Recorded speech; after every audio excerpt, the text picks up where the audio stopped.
আ আপনি যে এই নন্দন আর্ট স্কুলের রজত জয়ন্তীতে যে ছবিটা প্রদর্শিত করেছেন, এই ছবিটার মূল উদ্দেশ্য কি আঁকার? আসলে মূলত এই ছবিটা আঁকার পিছনে একটা হিস্টোরি আছে। এটা হলো বিশাল একটা হিস্টোরি।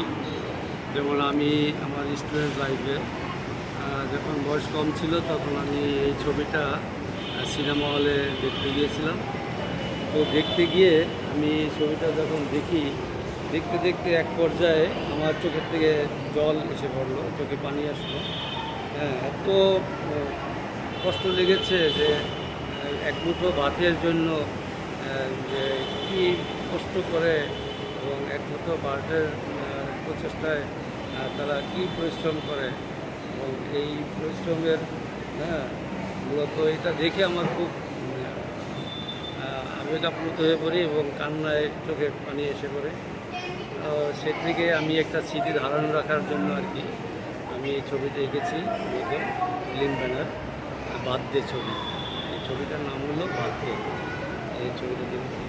এবং এই ছবিটা প্রদর্শনী দেওয়ার জন্য আমি নন্দন আর্ট স্কুলের প্রতিষ্ঠাতা চেয়ারম্যান চন্দ্রশেখর দার প্রতি কৃতজ্ঞ প্রকাশ করছি।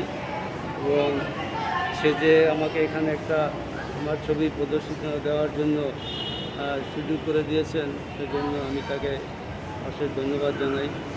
এবং মূলত কারণ হলো তার এই ছবি প্রদর্শনের মাধ্যমে আমি আমি যে একজন চিত্রশিল্পী সে হিসেবে আমি খুব পরিচিতি পেয়েছি। এটা মনে করি আমি আমার জন্য অনেক পাওয়ার।